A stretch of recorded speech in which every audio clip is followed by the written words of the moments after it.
Hey Helen, Hey Nick, how are you? I'm doing well. Doing very well. I'm Looking I'm forward to I'm this. calling in from Santa Fe today. How about you?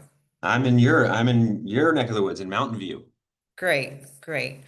All right, well, it's 11 o'clock, Tuesday, the 11th of November, and why don't we just get this thing started?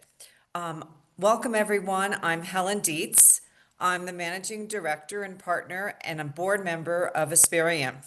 I'll be your host for today, and focusing our conversation on navigating executive compensation. So this will include stocks, bonuses, and board income. Just a little bit about Aspiriant. We're a national organization. We're both an RIA and a multifamily office. We've spent decades advising executives across all industries on how to make the most of their compensation plans. This includes RSUs, stock options, and deferred compensation and liquidity events. Today, we'll share our experiences and highlight insights for you to use as you address your personal compensation packages and stock awards. Joining me today from Mountain View is Nick Rosette. He's a senior manager and partner here at Aspiriant, and together we'll walk you through a framework we developed that we've used with clients to help you align your compensation with your evolving life and your career goals. Nick? Thanks, Helen. It's great to be here. Yeah, looking forward to this conversation. Okay, so before we dive into the nitty gritty, let me just give everyone a little bit of the housekeeping rules. You can submit questions anytime using the chat box at the bottom of your screen. A recording will be available after this session, and you'll also find resources linked below, including PDFs on executive compensation strategies. And for those registered, you'll receive an invitation to schedule a complimentary strategy session with our team. So let me just take a pause here.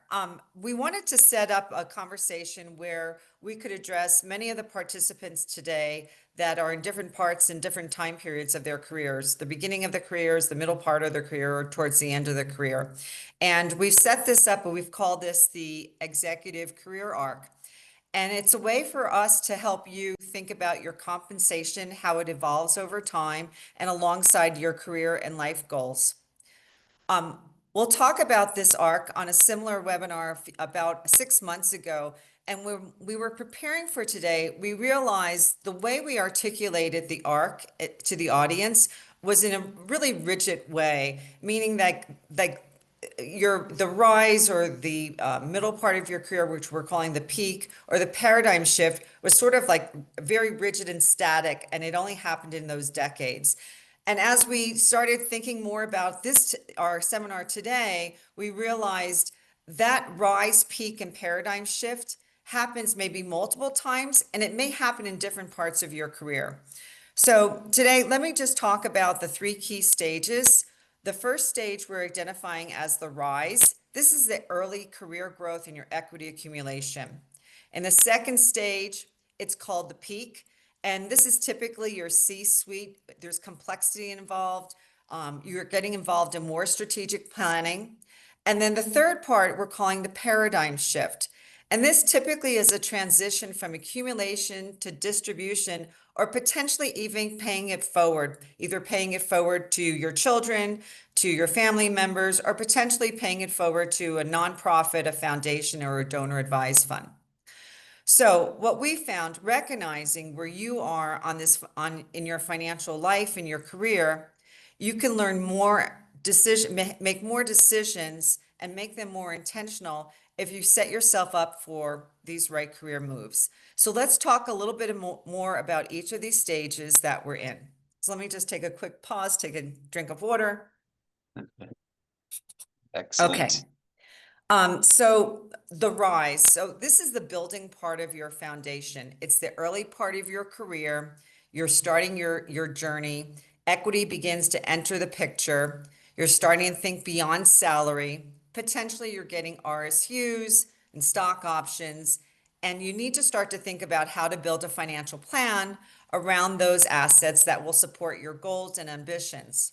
So what we want to do is at this time, we really want our clients to begin to understand your equity grants. What are they? What's the price? What's the exercise price? What's the vesting schedule? When do they expire?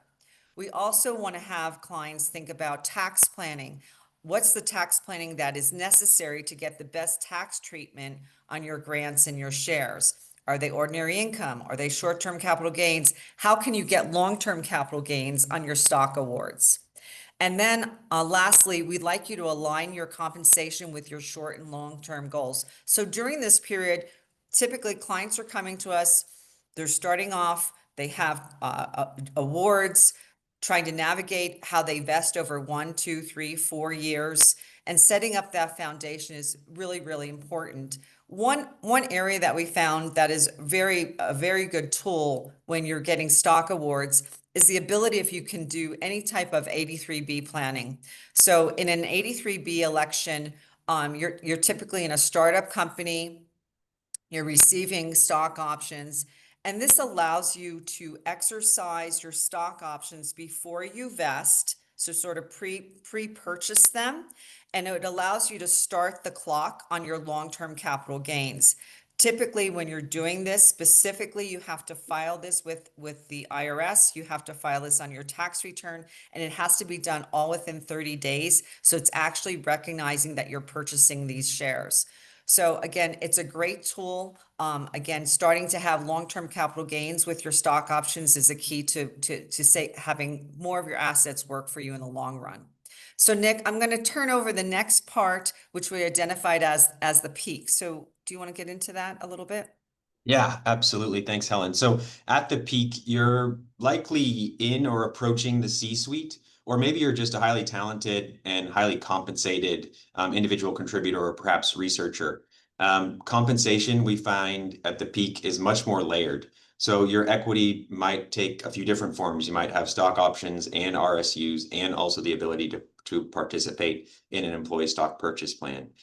Executives at the peak often also gain access to deferred compensation plans, which we're going to talk about a little bit more later on in the webinar today. But one of the things that we focus on a lot in the peak is diversification. It becomes critical because clients are now spending probably less than they earn, but they also probably they could have a significant concentrated stock position on their balance sheet. So we want to be very mindful about that concentrated stock position and make sure that where possible, we're tax efficiently diversifying, and we're also always returning to the long-term plan. You know, in the rise phase, the long-term plan is really focused on you and your spouse, perhaps, maybe a little bit your kids. In the peak, we start to talk a little bit more about, legacy, gifting to family members, that sort of thing. So, at the peak, we're working with executives on trading plans, 10b5-1 trading plans. I worked with a client recently to set one of these up because they do need to diversify. And the question we get asked is what prices should we use in the plan? And that always depends on what the long-term financial analysis is telling us. If there is a significant reliance on a concentrated stock position, we're going to recommend that you be pretty aggressive about diversifying. If there's a little bit of excess in your plan, you can take a little bit more risk with your concentrated stock, and we can build a 10b5-1 trading plan that accommodates that. Nick, let's talk a little bit more about diversification because I find that is such a challenging conversation because typically when we're seeing clients, what's grown their wealth is being invested in one single stock. So can you talk a little bit about what you've seen and how do you get clients to think about beyond that one stock? It's made them wealthy. How do you keep their wealth? Yeah, it's certainly a conversation we have a lot with clients. Clients are often so close to their company; they're often very optimistic. But we've seen, even despite no matter how optimistic someone is about their company stock, the broader market doesn't take that into account. So we just need to be very mindful of what that stock means for clients and be, early on, be aggressive about diversifying.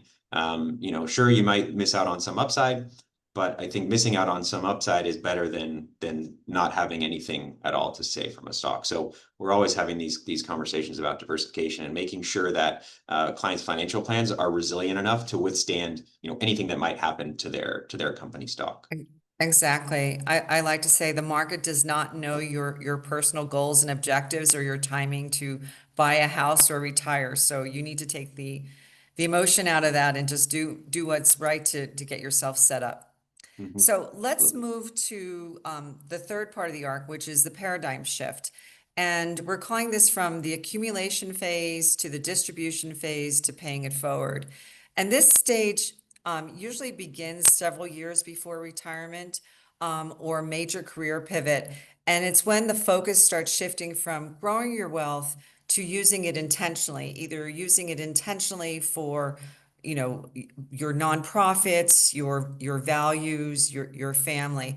And it's really interesting because when we did our original seminar, our webinar a few months ago, I really thought the paradigm shift was really only for someone that was sort of in their 60s or 70s and leaning towards sort of those next 30 years.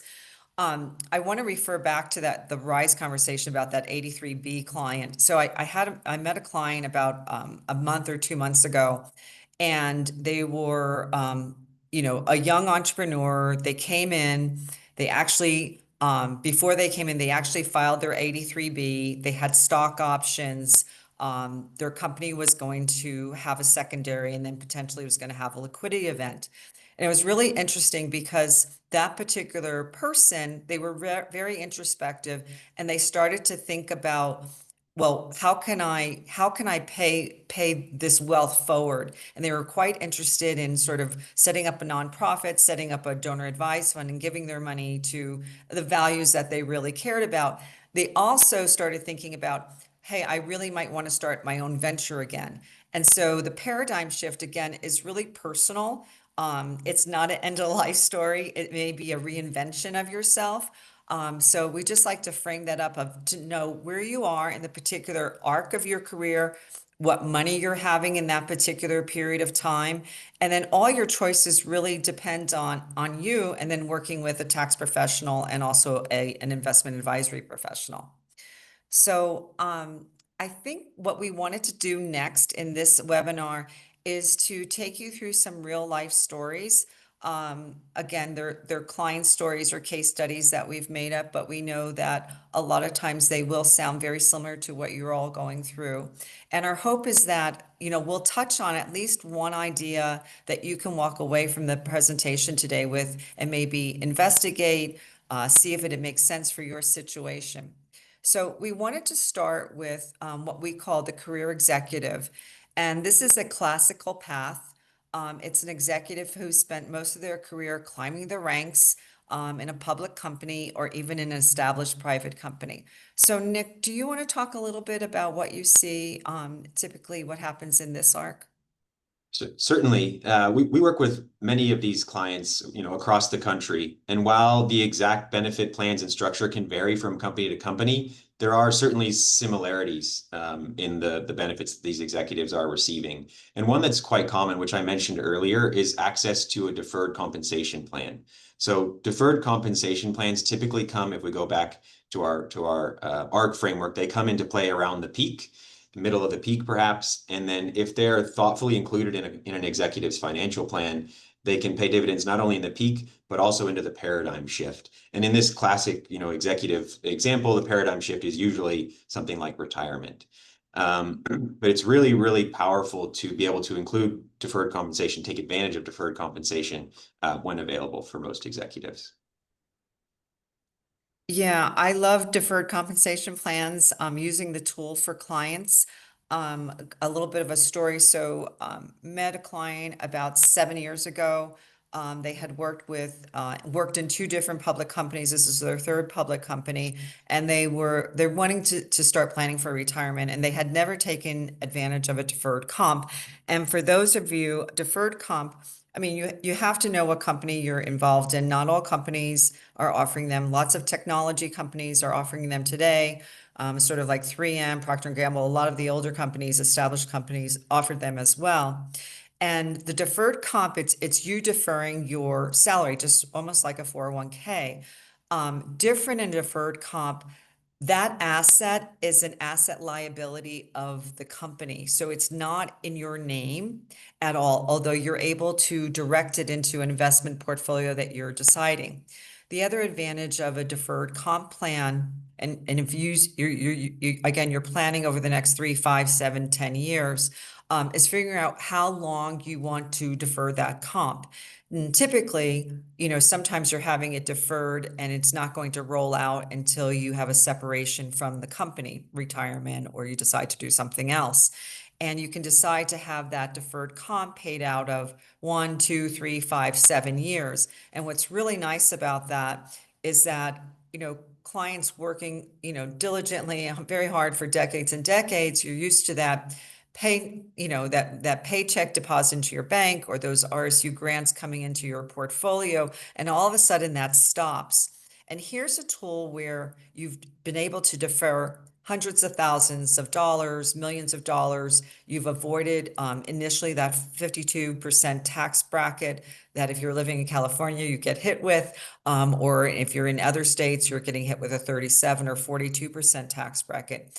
And lo and behold, you're able to step off that public company, and you're opening up your deferred comp to now create that foundational base of income to get you through like the next 3, 5, or 7 or 10 years until you can open up your retirement distributions or other trust assets that you've had. So it's a really great tool. It's a great tool to bridge this part of your life, to take advantage of the tax deferral, to avoid paying the taxes initially on that money. So we use it a lot. And again, you need to know what company you're in. How good is that company's ability to pay back this liability? And again, it's something that you should always look into, at the appropriate time. One other thought about deferred comp. I had a client that they're in their mid 40s and they use deferred comp. They wanted to buy a second home. So working in their company, they put monies aside in their mid 40s in a deferred comp, still working at the company, but 5 years later, they had one big payout, and that was the cash that they used to purchase the second home. So again, a good tool to use on the appropriate place. Yeah, I Um, totally agree, Helen. And I was thinking of a client situation that we worked on over the summer, this past summer, actually. This client was stepping away, into retirement, into their paradigm shift. And they work at a company where they get a blend of stock options and RSUs, and also the ability to defer equity into their deferred compensation plan.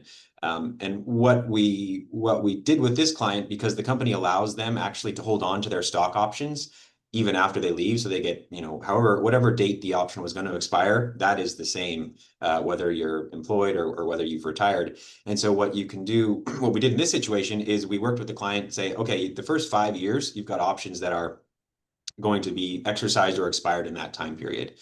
Then we can start your deferred comp distributions to begin paying out in year 6, and you can have sort of a 10-year, 7-year a period of time where your deferred comp pays out. So really getting into the weeds and understanding the whole benefits picture from the company and how that impacts the client's financial situation, we're able to thoughtfully design a plan that will provide some, cash flow for sort of, as you mentioned, the base cash flow for, the beginning stages of in this case, retirement.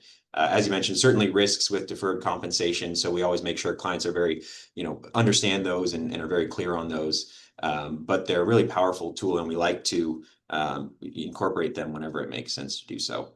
Should we? that's great. Thanks, Yeah, Nick. sure Yeah, thing. so let's go on to our case number 2, which we're calling the entrepreneur, the early stage employee. It's really the entrepreneurial path, where we're talking and working with founders or early employees at private companies. The rise, peak, and paradigm shift looks really different for these clients. Sometimes it's not decades, sometimes it's 24 months, and they've gone from the rise, the peak, the paradigm shift automatically because they were the founder of a company and there was a secondary, or there was an IPO. So this whole longevity of getting knowledge and getting used to your wealth kind of happens in a very quick period of time. And so part of our role is to again work with our clients, get you to understand where you are, and just kind of stay present of like what has really just happened in your life, because your life has probably changed. You probably have secured assets that can, take you for the rest of your life, or certainly for the next several decades of your life. So typically equity, the equity here comes in different forms. And you can do a lot of different types of planning. There's planning opportunities. And one thing that is somewhat unique to this path is the qualified small business stock. And this is like a great tool. If you get in, talking with your CPA, talking to an investment advisor, talking to one of us here at Aspiriant, to help you navigate this great opportunity. So Nick, do you want to describe the tactics of that? Certainly. So if you acquire shares in a small company and meet certain requirements, you can exclude $10 million of capital gains from your federal income when you sell those shares. Pretty powerful benefit. But to qualify, there are, as I mentioned, requirements. So the shares must be acquired directly from a C corporation. So shares of a sole proprietorship or partnership, or even shares acquired sort of on a secondary market will not qualify. The cutoff that is used to define a small business is $50 million of assets. So QSBS comes into play sort of in the beginning stages of a company's lifespan. The company also must be considered a qualified trader business. Here in the Bay Area and Silicon Valley, SaaS companies, enterprise software companies do qualify. So we see a lot of clients who work at those types of companies able to take advantage of QSBS. Finally, if you meet all the requirements, the shares must be held for 5 years before you can get that $10 million exclusion. So really powerful, tax savings opportunity. Unfortunately for us, those of us who live in California and some other states do not recognize QSBS, so you will be paying, state income taxes in some cases, but certainly a lot of savings available for federal capital gains taxes. Great. I wanted to take through a real life example. So had a founder of a company, it was QSBS, company had not gone public yet, but we were able to do a lot of really good planning to sort of pay it forward for the next generation. So as Nick mentioned, there is the $10 million exclusion, and that's per taxpayer. So what our client did is that prior to, having a liquidity event, they funded various trusts for either their children, nieces or nephews, maybe sisters or brothers, and they put their qualified small business stock in each of these trusts. And then, at the time, the stock may have been worth cents on the dollars, and then all of a sudden the stock goes public, and what you're seeing is then now these particular assets that were put into these particular trusts are worth 10, 15, 20 million dollars. That owner of that trust now with their own social security number can take advantage of that $10 million tax incentive exclusion. And so it really multiplies someone's wealth if you're able to do this pre-planning ahead of time and really think about what you actually own with this qualified small business stock. And again, thinking about working with your estate attorney, because this client in this particular situation used part of their lifetime gift exclusion, but you can use part of your lifetime gift exclusion, which now today is $15 million or $30 million per couple, or you can use your annual exclusion per person, which is $19,000. So putting these assets in this trust, again, really provided flexibility, created family wealth that we wouldn't have not necessarily gotten as much bang for the buck if we did this after the stock went IPO. A little bit again on the technical notes on qualified small business. You can roll some of your qualified small business stock into a new company, and this also allows you to defer capital gains tax on the sale of that original stock. So again, if you're a serial entrepreneur, which we do work with serial entrepreneurs, you can keep rolling this. So again, really being very conscious, you have to think about this, and typically this roll has to happen within 60 days. And again, the main advantage is it's a tax defer, and you just, again, compound money over time. So that's all I have on that one, Nick. Yeah, just I guess highlighting, one thing we do a lot with clients is being very mindful of their cost basis. An executive might have founder shares which are QSBS, but then over the years have acquired other shares that are not QSBS. So when clients are presented with an opportunity to diversify or sell or gift, we're always super mindful of which shares they're actually transacting in, because that's very important. The QSBS benefit does follow specific shares. And so we just want to be very mindful of that as we're having these planning conversations. Great. Nick, I want to bring us to what's happening in current times with clients that we're seeing and clients that we're helping. So there's the phenomenon on what's happening in the AI era of the individual contributor. And we're seeing a wave of executives, mathematicians, researchers, especially here in the Bay Area, not just in the Bay Area, but in San Diego and all across the country. But we do see more, given where we're located. And it's really an unprecedented amount of rapid wealth.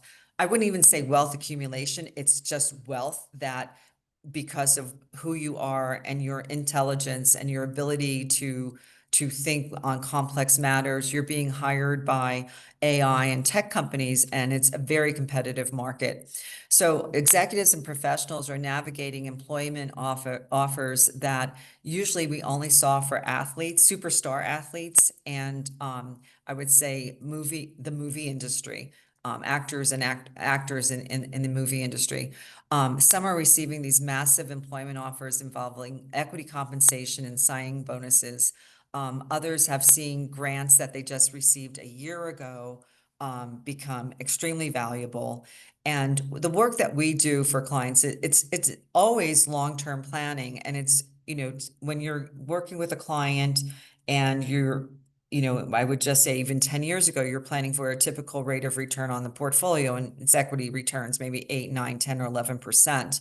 And you play that forward, for the wealth to have accumulated may take 10 or 20 years. What we're seeing is that wealth that would have taken 10 or 20 years, the returns on the AI space or the technology, the companies right now, they're up 700% or 1,000%. And our job is to really have you recognize where you are right now, that the reality of that compounding at that level is probably unprecedented. And if we can pull back that value for you today and lock that in, you're going to be able to secure your financial future. So again, it can be very ominous on working with these numbers, especially if you're just young and you're actually just starting your career. And part of the goal that we have is to help partner with you and have you understand what you have, and also guide you into methods that can help you recognize your wealth. So Nick, anything more on what you're seeing? Yeah, I think you said it pretty well, Helen. It's kind of interesting if we think about our rise peak paradigm shift arc here. We recognize that some folks are experiencing all those points in very rapid succession, or perhaps even all at once. And so, as you mentioned, we always want to make sure our focus comes back to the financial plan, your personal financial plan, and what that looks like over the long term.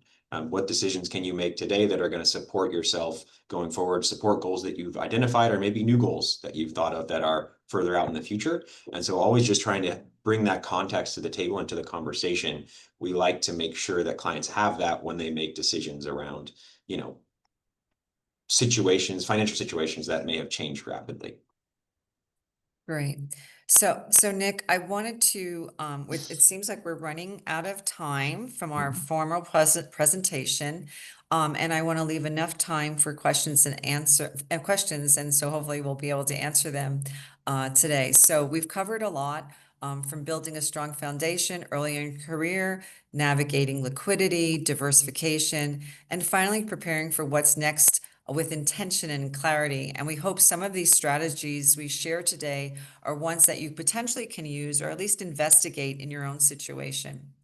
One thought we wanted to leave you with is that your equity isn't just about the numbers.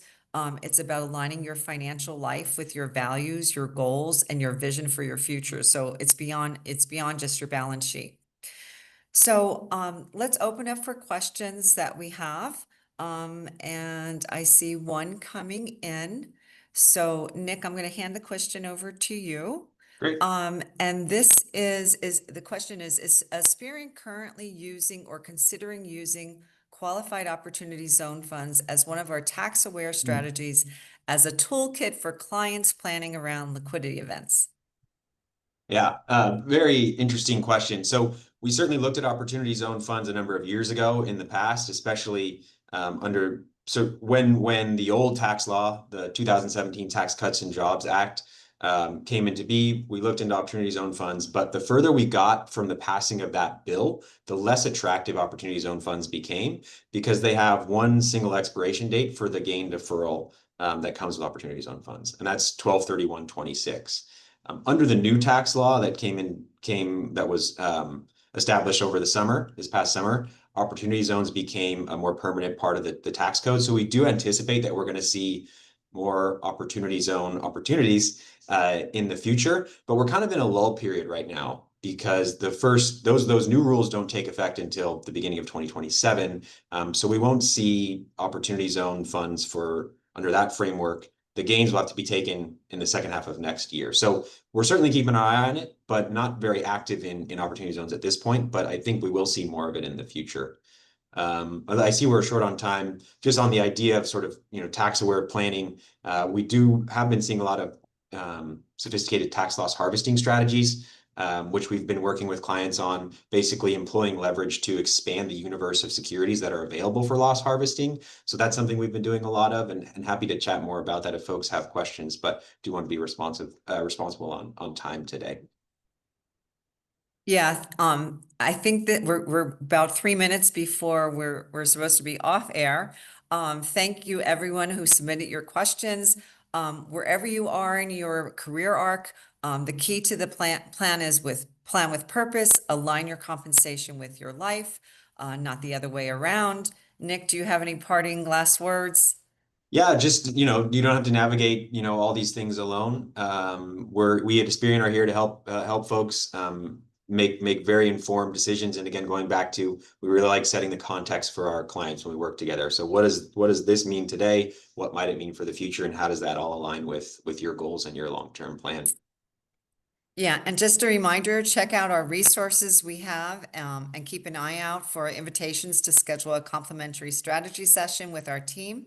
And we look forward to continuing this conversation with you, whether in person or on another webinar. Thank you.